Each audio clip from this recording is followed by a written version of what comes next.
So for better or for worse, Bill O'Brien has spent the offseason remaking the offense for the Texans. Obviously, Deshaun lost his big third down target, and there's a lot of question marks regarding health.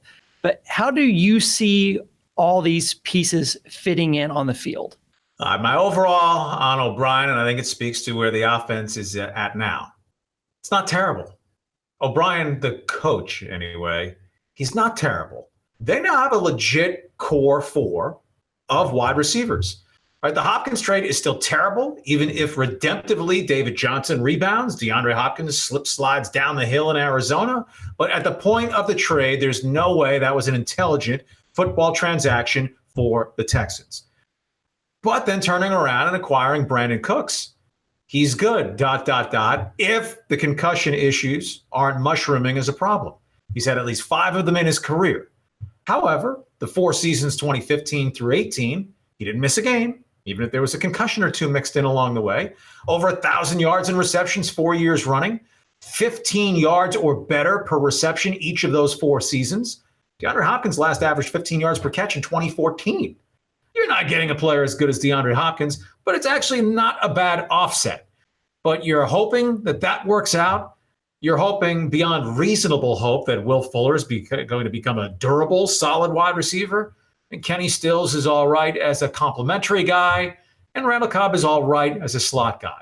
But not having that one go-to elite, unquestioned megastar at his position, security blanket, bailout guy, whatever you want to call him for Deshaun Watson, I think you have to net it out. The Texans wide receiver core is worse. Overall, where do the Texans fit into the AFC South?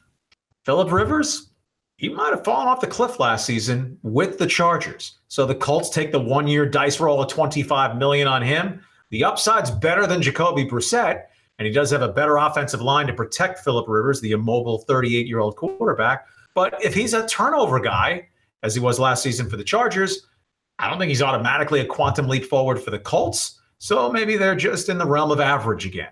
The Jaguars basically aren't even trying, dismiss them. So that leaves the Titans with Ryan Tannehill as the $118 million question. Did he sell his football and any other soul to the devil for the second half of the season that he had? A guy who's never sustained quality with health in his career.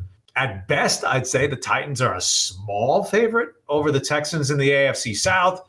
But when you're looking to the Ravens and Chiefs level, where you need to get to if you're going to be a bona fide Super Bowl team, what fundamental cause is there to believe that Bill O'Brien has the Texans there?